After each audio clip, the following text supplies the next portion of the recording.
Hello, hello, welcome to Mindset to Results. Today our guest is Cody Butler and we will speak about so important topic that is the power of subconscious and how override it.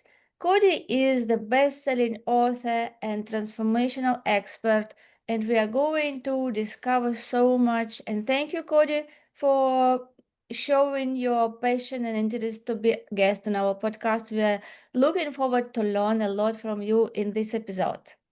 Absolutely. Thank you. Tell us a little bit about you, how you do what you do, what is the passion about it? Well, so we're all seeking something that we don't have, which is why we would be watching or listening to this podcast right now, is we're seeking something we don't have, a state of being, a piece of financial success, health, relationship. We're looking for something that's been elusive. And there is, if where we were looking for it, we would have found it by now. And what we do typically is, it's like, when have you ever lost your car keys and you've looked in the same drawer 20 times? And you know the keys are not in that drawer, but you keep looking in the same drawer over and over and over again to find those keys. And that's what we do with our lives. We're looking for something, and because we don't really know where to look, we just keep looking in the same place over and over and over again. And it's not that what we want is not available, it's that we just don't know where to look for it. Oh, this is interesting. So tell us more about this, where to look for then.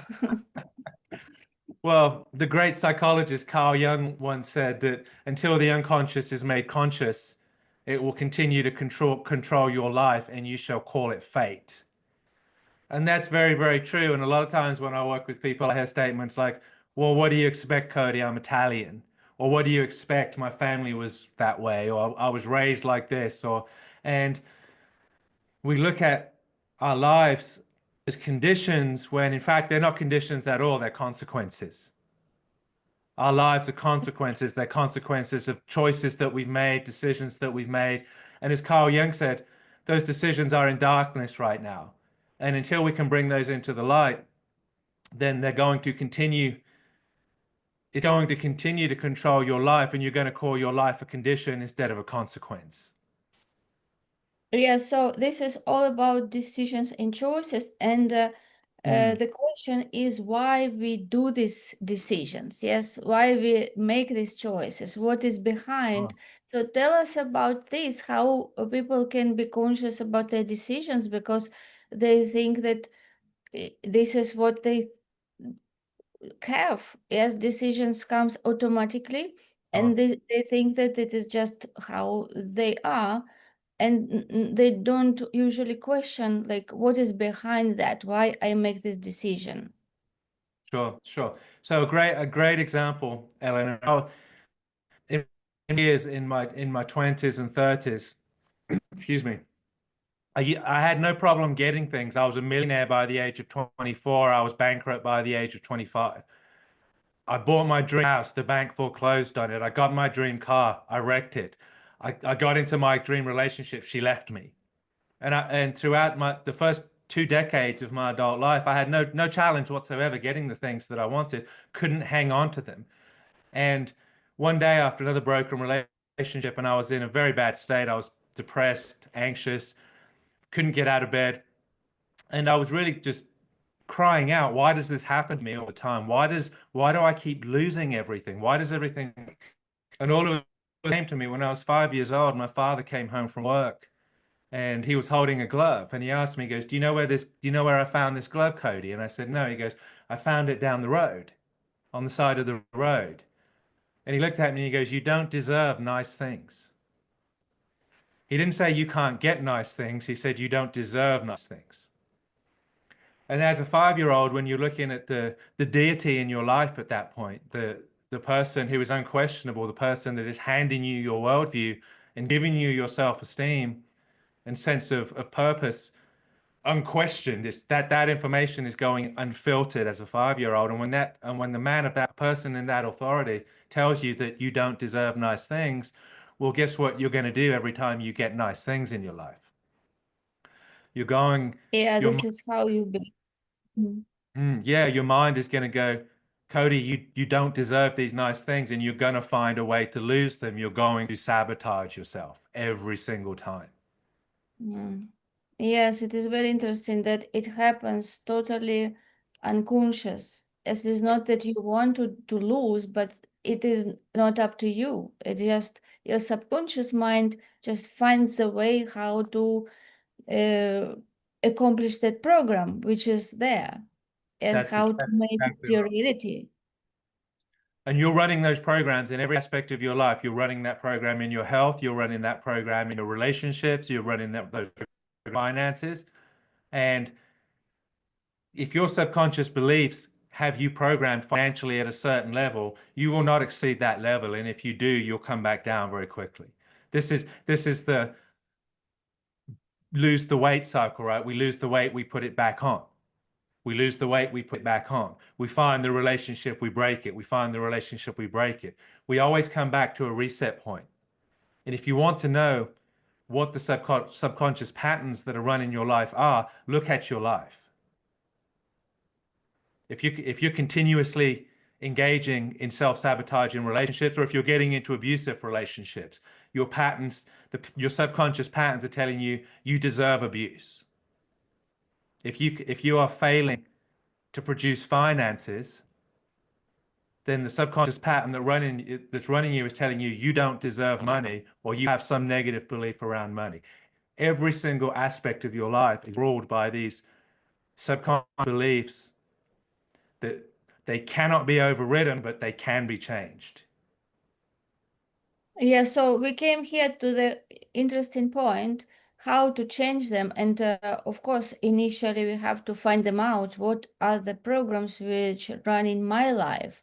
And of course, everyone can see the same patterns. Yes, because it is the same program, just and we are the cause of everything. And what we see in our life is effect. Yes, effect of our choices, decisions, actions. So Yeah. you can look at those patterns as you said. So how to identify what exactly happened? Like how did you identify what that it was related to that situation when father told you that you don't deserve good things? So the bottom line is you don't need to know where it came from to overcome it. Mhm. You just need to know that it's running. So most people they don't look at their financial pattern, for example, and go, my subconscious operating system here is telling me that I don't deserve abundant finances, and start from there. You don't need to go back to where that came. It probably came from 1,000 different places. A rich man will never get into heaven. If you're rich, you must be greedy. Money doesn't grow on trees. Money won't make you happy. Like we can all say 1,000 things about money, right? If I asked you the question, Elena, speak quickly. What is the first thing that comes to your mind around money? That things will come out very quickly that almost certainly do not support abundance.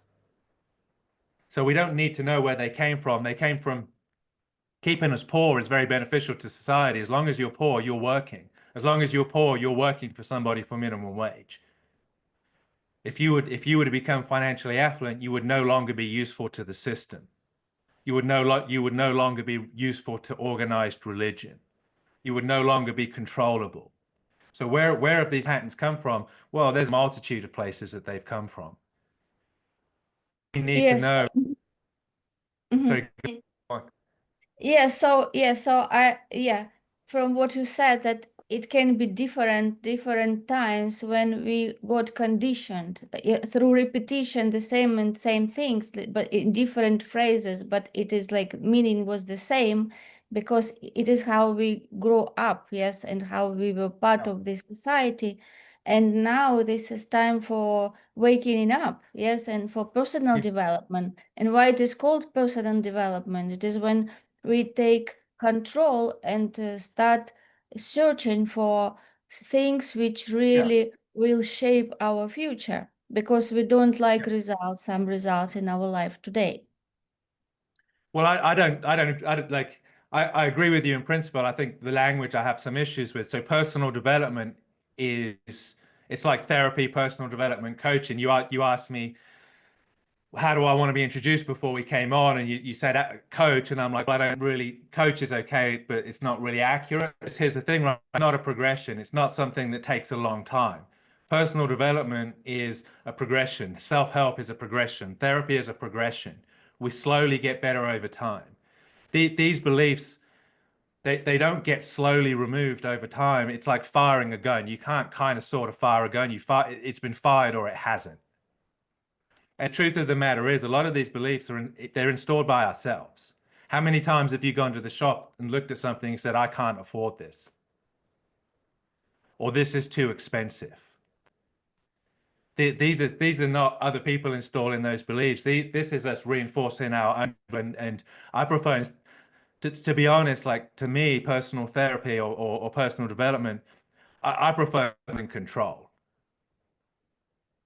Because the way we take our life back is through command. We take control of our life and we command our life.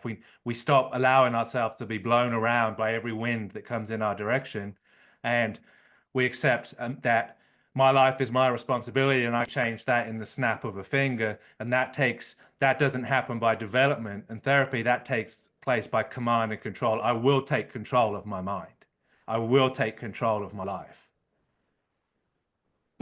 Yes, great approach. Just it is decision. Yes, it is The decision that decision. you want to change. Yes, and you are changing the way how you see yourself, your identity, which you take control over your thoughts, your feelings, and your actions, and you don't let your paradigms control you anymore.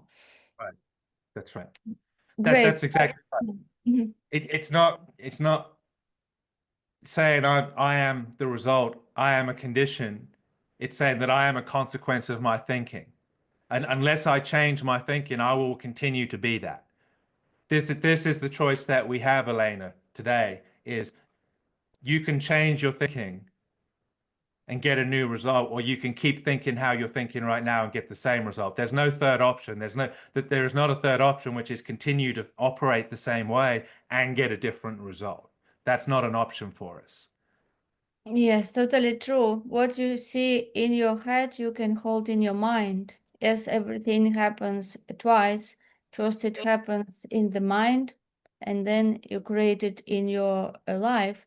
Hmm. So the question here is, what are the maybe some techniques or some like yes, some tips from you to people who want to start controlling, like start being aware of their thoughts and how to change those thoughts? Because again, we are habitual creatures. Yes, we our most of our behavior is habitual, and many people don't even recognize their thoughts because we have so many thoughts running on autopilot that we are not even aware of them. So, how really to become aware and change their thoughts? Well, the first thing is the answer's in the question, Elena. How do you become aware? You become aware. You have to become aware of what you're saying to yourself. When you go into the grocery store and you say, I can't afford this, or you look at a non-organic food versus an organic food and you say, I'm going to choose the non-organic food because it's cheaper, you're making two statements. You're saying, I don't have any money, and you're saying that my health is not what I value money more than I value health.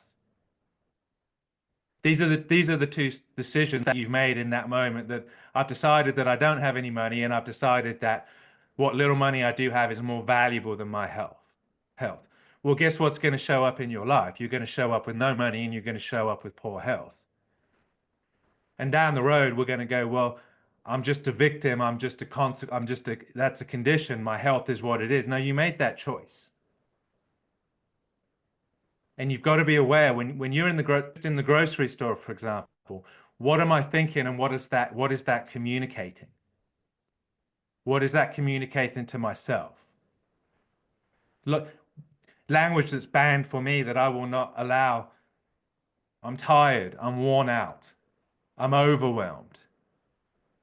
Again, let's look at that. I'm overwhelmed. Well, what does that mean? Overwhelm is a condition, right? It's like I'm a victim. There's so much going on. Well, no, what overwhelm means is I refuse to prioritize. I refuse to do the tasks as they were before me. They've all built up. And now I'm dealing with the consequences of my inactivity.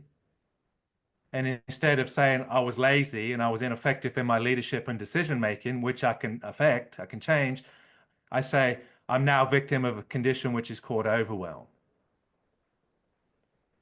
There's no such thing as overwhelm. There is only poor decision making and poor resource allocation. I'm tired. I'm tired is another one. Well, again, what does that mean? It means that you're making poor decisions. Are you tired because you're going to bed too late and not getting enough sleep? Are you tired because your diet is poor? Are you tired because you're failing to attack the task that needs to be attacked at work? Is that's why you're tired? But we look at it and go, I'm tired because it's a condition. No, you're tired because you're making poor decisions. You're tired because you're not prioritizing your health. You're tired because you're not prioritizing the things you need to prioritize. And now we've got a choice. We can either go, I'm going to start to take responsibility for my life and start to take responsibility for my feeling. If I feel tired, I don't go, I'm tired. I go, where am I failing to prioritize in my life? What am I neglecting? If my money's broken, same question. You go, well, I haven't got any money. Well, what a disempowering statement that is. I'm 50 years old. If I show up at 50 years old with no money, I've made some very poor life decisions. And at that point, I have to look at myself and go, Cody, you make really bad decisions around money. Are you going to continue to make really bad decisions, or are you going to get some help? Are you going to find somebody who makes good decisions and have them help you uncover the bad decisions that you're making and move you in the right direction? Or are you just going to keep saying, I haven't got any money and do nothing about it? These things and the no, here's the main thing, Elena. It's like this is very difficult, but if there's anything anyone takes away from this call today, is nobody's coming to save you. You truly are on your own. And you've got to look at your life and go, my health's not working. I need to take responsibility. My money's not working. I need to take responsibility. I'm overwhelmed. That is my problem. I need to find a way to do that. Nobody's going to help you do that. Nobody's coming to save you. And as soon as you realize that, then it's like, right, I've got to start taking responsibility for my own life here. Yes, and sometimes people think that oh, somebody needs to help me, I couldn't do that, but really it is true what you said. Nobody's going to save No you. one's coming. Yeah, you should really get that power back. Yes, and get understanding that you can do that. You can do. Yes, you are strong. You are given so much potential in you. And this is only how you use that potential, how you use your resources. And when you get power back and stop depending on somebody else and tell yourself that I can do that, and see what you can start changing, what new habits you can create, which will replace those unproductive habits which you have. When you start looking at your time, how you use your time, the more effectively, productively, based on the goal which you want to achieve. Yes, and really get that power back, control back on you. Because like now, most people live in the car, sitting in the back seat and allowing those habits and those subconscious driving them where it wants. Yes, and they just sit in that car and just see what results they get. But if you get your driver's seat back, it takes decision. You have to see where you are driving. Yes, where you have to make choices. So it is not living unconscious anymore. That's exactly right. I mean, I'll give you the perfect example. I bumped into somebody the other day that I haven't seen for a while, and they said, "How's business, Cody?" And I said, "Business is always the answer to that question is business is always good." because if it gets to the point to where it's not looking good, I'm going to take action. I am not going to let it get to the point to where it is not good. I'm not going to let it get to that point.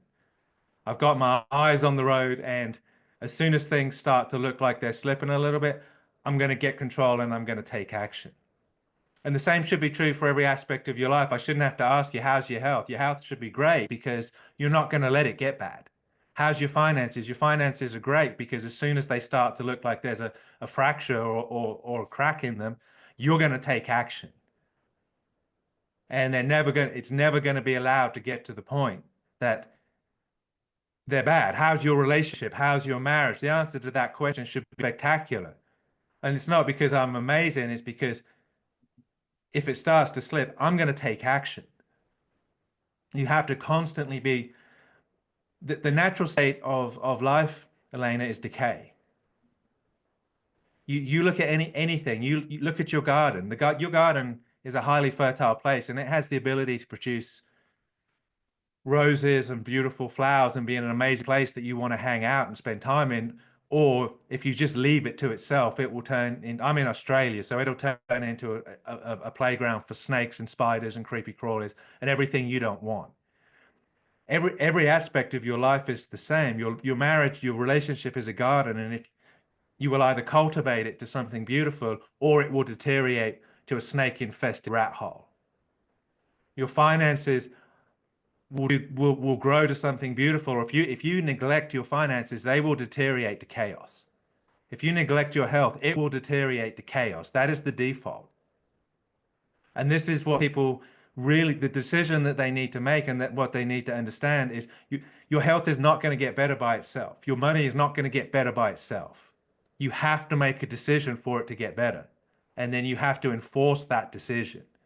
That's why I say I'm opposed to personal development because you can't personally develop your way to success. You have to enforce it. You don't develop a garden, you enforce it. You create something that's beautiful and then you refuse to allow anything into it that will destroy it. Yes, yes, it is so true. It's so true and awakening call for many people because really um, we don't have faith as people say, oh, this is my just fate, this is what I have, this is my life. And in this case, people don't get responsibility. They think that it is somebody else decided how their life will be. Yes, but it is not so, as you said, the garden. You can just let it go and you see what will happen, or you just take it in control and do what you can and create the picture, create the project, how you want your garden to look and see what Yeah, you can do for that and do yeah. those take conscious steps and actions. This is about everything in our life. And people go, well, Cody, that's a lot of work, isn't it? And it's like, not really. Getting cancer is a lot of work. Getting heart disease is a lot of work. Being obese is a lot of work. Your marriage failing and your kids walking away from you, your influence over your children slipping further and further, that's a lot of work. A welfare Christmas is a lot of work. That work is not optional. Effort is not optional. You are required to put in effort. The question is, are you going to put in this much effort and create an outcome that you desire, or are you gonna pay the price later on when you're 50 kilos overweight, when your children refuse to talk to you, when your bank accounts zero would be a good number for your bank account right now. You sailed past zero years ago. You have to put in effort and there is cost involved either way. And my the challenge and the choice that I give people is put the effort in on this side and build something worth having versus just sitting back and watching Netflix right now, letting your life deteriorate into chaos and then dealing with that once it's in chaos. It's a hell of a lot easier to build it into something worth having than it is to pull it out of chaos.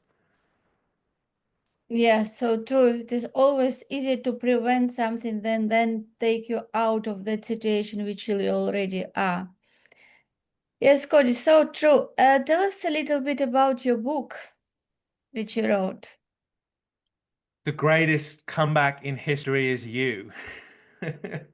So it's the truth. The greatest story in history is you. The greatest comeback is you. And that starts with a decision. We started this interview out by talking about what drives us, what's hidden, and what's driven us up to this point, Elena, is an identity that's hidden. It's an identity that's been programmed into us, given to us, taken on by default, whatever, and that's led us to this point. But we know that now. There's nobody listening to this interview today that does not understand that anymore. I think I've made that very clear, right? So the next question is, well, what identity are you going to choose? And that was, we didn't really answer the question, but you asked, well, what can somebody do about this? Well, this is the answer. The step number one is you choose a new identity. Well, what better identity than the identity of the greatest comeback in history? I am the greatest comeback in history. My story is the greatest comeback in history. And I'm telling you, it doesn't matter where you are in your life right now, how low you've fallen, how bad you feel, how much chaos is going on. You can pull it back faster than you could ever imagine. That's what I'm saying. This is not personal development. This is not therapy that takes years and years and years. We start to make decisions that show fruit instantaneously. And the book, The Greatest Comeback in History in You, is I'm walking you through where these decisions, helping you understand where this programming has come from. Why do you do the things you do even though you don't want to do it? Why do you look at that cake, Elaine, and go, and I don't want this, and then you put it in your mouth anyway? Why does the man go, I'm not going to watch porn today, and then watch it again tonight? Why does the person say, I'm never going to drink again, and then within 3 or 4 hours, they're cracking open a beer? Because there's an operating system operating you that you did not choose, that you did not consent to, that you do not want, and you do not know how to change. And the first step in changing that is acknowledging that and saying, my life is out of control. I am being operated by a system I did not choose, I did not consent to, and I do not want to operate me anymore. And if that's you, if you're saying that, then your first step is to read this book. Is to read this book. And it's free right now. I'm even giving it away. I'm not here pitching it. Get it free. And you'll understand exactly why you think what you think, why you're doing things you don't want to do, and how to actually change that, how to reprogram yourself to live a life that it's not better or worse, it's just your life. You're not living your life right now. You're living somebody else's idea of what your life should have been, Elena. Yes, this is very interesting. Yes, that so many people live with identity which was not built by them. It was built when they were infants by their parents, teachers, people who were in their surroundings, who told them who they are. But those people didn't know even much about us. Yes, so and if we don't question that, this is how we live somebody else's life, or also what is in our genes. We do so many things which our uh, maybe grandparents or their parents decided. Yes, and we inherited through genes some behavior, and we automatically do that. So it is really important to ask question what I want my life to be and who I want to be. And then, as you said, we can build our own identity. Just decide who you are and decide who you want to become, or how you want to live, and write that script of your new self and read that script and start thinking and feeling, acting as that person. Because we only have in life who we become, not what we want, but who we really are, because everything matching outside reality, matching our inside world. That's exactly right. And people go, I don't feel like I'm free right now. I don't feel like I have emotional freedom, or I don't feel like I'm free. Well, you're not free. You're a hostage. You are literally a hostage. Your life is being held hostage to the ideas and identities that have been put in you. And the reason you don't feel free is because you're not free. You're literally living the life of a puppet. And it doesn't have to be that way. We were designed to be free, our spirit to be free, free will, freedom of choice. We have the freedom potentially as an operating system to choose what we want. And that's when you truly have freedom. And when you understand that you have the ability to make choice, and you know the difference between right and wrong, this is where your life really starts to go to the next level. But until you understand that, until you set yourself free from the operating system that's in you, you're a hostage with a crown, is all you are. You're saying I'm the ruler of my life. No, you're just a hostage with a crown. Yeah, so true, so true. So tell us a little bit how you start changing your programs, because again, it's not easy. It is looks simple. Just start telling yourself that you are a new person, but it is not easy, because these programs, they are very like those trees with very deep roots, and it takes effort and consistency to start telling yourself new ideas and start impressing them into your subconscious mind through repetition. So you start seeing yourself, and it takes also time. So how you did with your change? Yes, like when you Sure, understand that that is the program that you were told that you not deserve, and when you sure. understand how you started this, how long it take you to embody that new identity which you choose. Takes about half a second. It's instantaneous. So the process that you're describing is a negotiation. It's a negotiation with yourself. I'm going to tell myself over and over again who I want to be, and then eventually I'll start to believe that. And that's what the self-help industry is. I think I can, I think I can. If I tell myself enough times it's true, then it's true. And that isn't true at all. The way that you set yourself free is you have to speak the truth to yourself. I'll give you I'll give you a story. When I was 35 years old, I was very heavily into the manifestation, law of attraction, personal development, self-help, therapeutic industry, stuff like that. And I was doing this. I was telling myself I was successful, I was healthy, I was wealthy, I was wise, I was impacting impact on millions of people's lives. And the truth is, I was flat broke. I wasn't very healthy. I wasn't impactful in any way. I was flat broke. And I went to visit my parents one Sunday afternoon. And as I was leaving, my mother came out and she handed me $20 and said, "Cody, take this $20 because I don't want to not see you again for another month because you can't afford the gas money to come back." And I took the $20 at 35 years old because she was absolutely right. She would not see her son again for another 4 weeks because at 35 years old, I was so incompetent that I couldn't even afford gas money to go see my parents. While at the same time, with my mouth telling people I'm wealthy, I'm successful, I'm influential. The reality was I was on welfare. I was on government housing. And it was about an hour drive home. And all I could say on the way home was disgusting. This is disgusting, Cody. This is disgusting. And I made a decision on that journey. I will never, ever, ever take money in need again. This is appalling. At 35 years old, I should be supporting my parents, not taking gas money from my parents. And I decided this stops right now, today. And I went to the welfare office the next morning, Elena, and I needed that money. And I said, I want to cancel all my welfare because I had a decision to make. If you want to know the life you live is the man you are. And it doesn't matter what words are coming out of my mouth. If I'm taking welfare, if I'm on welfare, then the truth is I'm a welfare recipient. And every time I take that welfare, I'm reinforcing that I'm a welfare recipient. And I went in there and I said, I'm not a welfare recipient. I reject that identity. I refuse it. Cancel my welfare. And she goes, "Well, sir, if you cancel this welfare voluntarily, you'll never get it back. You permanently exclude yourself from welfare." And I needed that money. That was my rent. That was my food.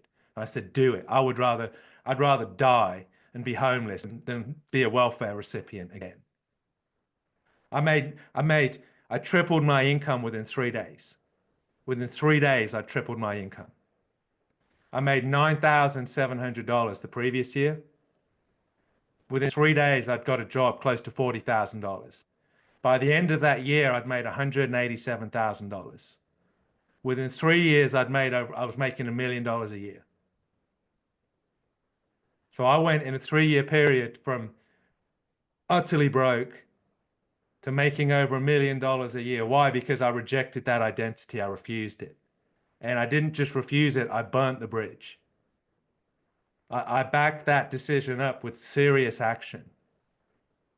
And that's what it takes. You if if you're taking welfare right now, you are a welfare recipient. That is you. And you've got to look at that and you say, I've got a choice. Am I a welfare recipient or am I a man of influence? Because men of influence don't receive welfare. So which am I? Am I a man of influence or am I a that takes welfare? I'm a man of influence. Then you better start acting like it, Cody. You better start acting like it. And the first thing is to get your butt down to the welfare office and cancel it. And as soon as I did that, the whole universe reordered itself to accommodate my identity was too big to be held now. The universe could no longer hold my identity. It had no choice but to reorder itself to accommodate me. Whereas previously I was reordering myself to accommodate everything. Mm. Yes, very good point here that we have to believe in ourselves and also have faith. When we have that big vision, yes, and take steps, make decisions out of our faith, it also like invisible forces, as you said, rearranges, and we don't even know how it will happen, but we have to know that this is our identity and this is what I'm going to do, and somehow the dots will connect it. Yes, so we don't even know how it will be, but when we look back, we can see how everything gets connected. Well, Yes. here's the thing, Elena. I'm sure you have a big vision for yourself. If you want to achieve a big vision, you got to start playing big. You can't play small and have a big outcome. And that's what most people want to do. They're deluding themselves. They're lying to themselves. They're saying, I want to have a big impact, but I don't want to take any risk. I want to have a big impact, but I want to play small. And it's like, if you want big results, you've got to make big decisions. And that's why most people won't do it, because it's painful and it's dangerous and it's scary. And the only way that if you're here and you're small and you want to get big, you're not going to get big and then start making big decisions. You're going to have to start making big decisions while you're small, because that's how you get big. And here's what, if you want to get big, but you're not willing to make big decisions, then you're utterly unfit for greatness. You're unfit. If you want to get a day's wages, but you're not prepared to do a day's work, then you're not fit for service. You're not fit for purpose. And that's very unfortunate. It's people that, if you want to have everything, you have to be willing to risk everything. I work with a client. He's a 2-time world champion boxer. And I asked him one day, I said, Billy, I aspire to be a world champion in my field. You are literally a world champion, 2-time. You've got the belt. You are literally a 2-time world champion. What does it take to become a world champion? And he said, you've got to be willing to die for it, Cody. He said, when I get in the ring, I am literally willing to die, literally willing to die. When I get into the ring for a world title fight, I will come out of that ring world champion or I'll come out dead. And he goes, I'm willing to put my life on the line to be a world champion. And that's what it takes. And that is what 99.9% of us are not willing to do. We want to be a world champion in our field, but we're not willing to die for it. And if you're willing to put a little bit on the line, you can have a little bit. If you're willing to put a lot on the line, you can have a lot more. But if you want to be the best, you better decide that you want it and be willing to give your life for it. And that's what most people are just not willing to do. It's not that they couldn't achieve it. You can achieve anything you want to. Your potential is unlimited, as is mine, as is every other human being. It's not the issue. The question, Elena, is not a potential issue. The question is, are you willing to pay the price? And your results will reflect that. If you are not where you want to be, simply because you're not willing to pay the price to get there. Yeah, so true. As you said, you have to build the muscles. Yes, to lift that weights, you have to build the muscles, and the muscles, to build muscles, it is painful. Yes, it is painful. So it will be always scaring, and always you Always. will have that doubt and fear. So how you are going to do, you will not know how, and you don't need to know how. You just have to focus on first step, what you can do at this time with resources you have. You step into that unknown, and then the second door opens. Then you again step into unknown, the second door Exactly opens. right. And this is the only way. You never Mm. know how, right? If the goal is really big, because you That's only know how if you're going for small things which doesn't have any growth for you, and then this is how you know based on your past. But if you really want something bigger than you don't have yet and not became yet, you have to really make those bold decisions and trust the universe, God, have faith that somehow in the future everything will be unfolded in the right way. But you have to take steps, you have to take actions. Well, I live in Australia, and like, on the coast, we've got Sydney and Brisbane, which are like 1,000 kilometers apart, right? You can get from Sydney to Brisbane in pitch black at night with only 20 meters of light. You only need the next 20 meters of your journey to make 1,000 kilometer journey completely safely and successfully. And that is the operating system of somebody who's successful. I give you the next step, you take it. I give you the next step, you take it. And it's like when you're driving at night with only 20 meters of light, you only get the next step as you successfully complete the step that you've been given. And most people, they will say, I'm willing to do whatever it takes, Cody, but you have to show me the whole journey up front. Well, I'm sorry, but you're completely unfit for success if that's your attitude. If that's the way you look at things, then you will never have more than 20 meters of light because you got to progress. And that's scary. Sometimes, we that's what faith is, right? We have to just assume that the universe is a friendly place, that God is friendly, and that things are working in my favor. And we just have to act in faith. And if you can't act in faith, then unfortunately you can't have very much. That's just the way it is. Yes, you have to see that picture in your mind first and reinforce that picture by seeing it and being in that picture and seeing it as reality. Yes, because everything has been created twice. If we look around us, everything what we see was first somebody's idea, and that idea was reinforced with thinking, projecting, making map, creating Yep. it. And then it is how it became physical.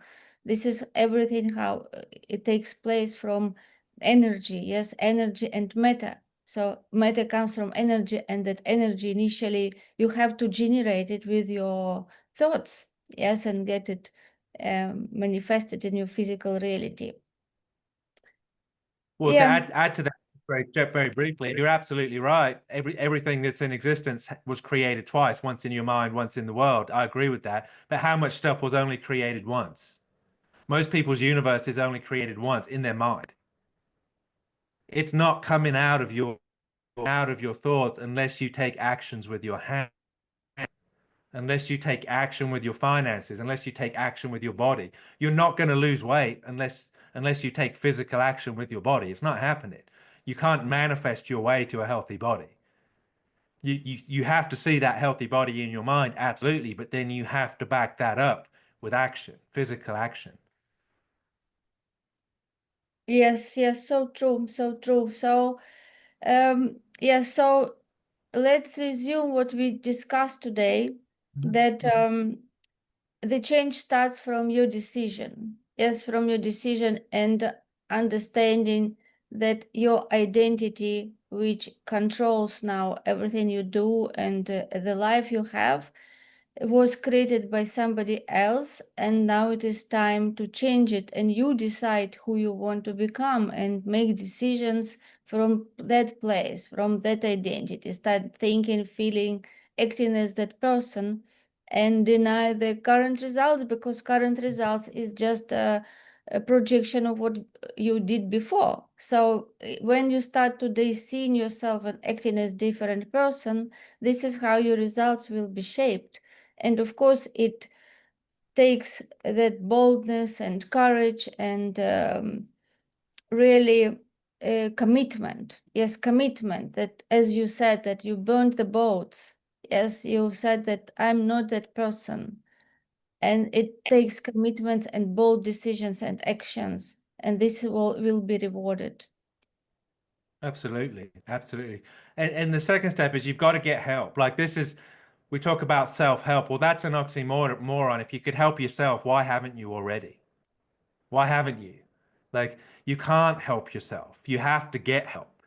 And whether it's with me, whether it's with you, whether it's with somebody, it doesn't matter. It's like that's not the point. Is we find the way that we get better is we find people with the results that we're looking for and we get around them and we model them. We model their thinking, we model their value system, we model their behavior.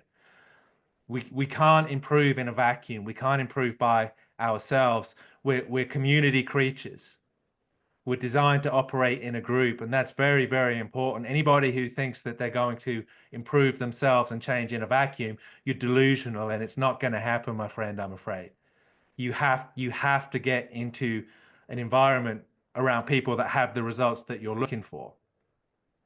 Yes, because in many cases you are not even aware of that No, identity. Yes, you're not aware no, because you're in it. I like how I think Les Brown told that you cannot see the picture if, like, you cannot see the frame if you're no, inside the picture, or you no. cannot see the label if you are in the bottle. Yes, like you just cannot, because it is how you are, and you need somebody else to tell you you have this potential, but you just keep yourself in that box. You just don't see so many opportunities, and reality is different for you, because yes, reality is different for everyone, because this is how we see the Yeah, world through the prism of our programming. So we just, our like subconscious, it just accepts what is already known and what it yeah, accepts, and we reject automatically something that doesn't match.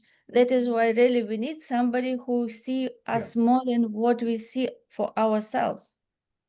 And it's even more than that. I mean, it's one thing to have somebody point out your potential, but it's like you also have to know how to take advantage of those opportunities.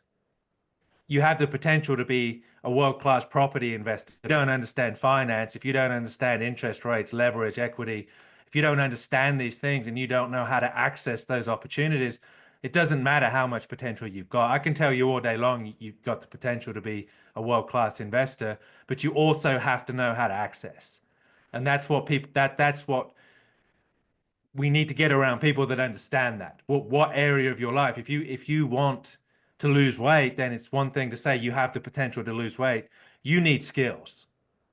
You need to understand how to read labels. You need to understand how nutrition works. It's not enough just to improve your self-image or believe in yourself. That's a very big part of it. And the skills are useless without that. But once you have that self-image, you also have to be around people that know how to instruct you in how to access those opportunities. Yes, everything starts with awareness, and then you have to take action. And of Have to course, take you action. have to learn exact actions, because there can be also different ways. You can take actions for 20 years and not get anywhere, or you uh, get with people who can just literally take your hand and just tell you, make this step, make this step, make this step, and it will shorten your 20 years maybe in 1 year or Yeah, in 2 years. exactly. Well, I tell people I can give you more clarity in 10 minutes than you can get in 10 years by yourself. I'll take 10 years off your learning curve. I'll give you 10 years of information in 10 minutes. Because of the 10 years that you've gone through, almost all of it is useless information. And if you don't like, if you're questioning that, look at your results. Look at your results. People go, well, I don't think that's true, Cody. Well, look at your finances. 10 years of trying to develop your finances, you're still broke. You've had 10 years of useless information. There's no useful information in that. And in most circumstances, a really pinpoint, laser focused 10-minute conversation will give you more benefit in 10 minutes than you've derived from the last 10 years in every aspect of your life. Yeah, so powerful, Cody. Yeah, so I am sure that people who listen us, they would love to contact you and of course read your book. And I will read your book definitely and will recommend to my community. Thank you. Yes, Thank you. so thank you so much. It was so powerful conversation and really awakening. I'm sure that so many people will just feel, oh, like the yes, now I woke up. Now I have to do something different. Now you got to do something. Now you're awake. Do something about it. You've got your next 20 meters. Read the book. It's free. If you don't like it, throw it away. Yeah, so yeah, we will have the link under this episode so you can get the link. See what are your 20 meters are and start taking actions. Yes, start taking actions because your life can be very different when you change. Yes, from within, everything starts from within us, and that is what is decision. Yes, irrevocable committed decision that you are going to have what you want to have and become who you want to become. Preach on, sister. Amen. Yeah, thank you so much, Cody. And is it anything that maybe one advice which you will have before we wrap up this episode for our audience? Raise your standards. Raise your standards. Decide that you're not going to live like this anymore. And I'm not judging you. I'm not saying there's anything wrong, but like decide that you know what you want. Make a decision to go get it. Not reject what you have in your life right now and say, no, I'm not putting up with that anymore. Like there's more for life and I'm going to go get it. Raise your standards. That's my advice. Yeah, I love that. Yeah, standards is everything. Again, standards is part of your identity. What you don't accept, what you don't tolerate anymore. And this is how everything start to change. Correct. Yes, thank you so much, Cody. It was great conversation. I really enjoyed, and I'm sure people who watch they can watch a few times because every time you can find something new. Yeah, It's I been really a pleasure. love. You've been very gracious. Thank you. Yeah, thank you so much, and I hope to see you again for our future episodes. Happy to.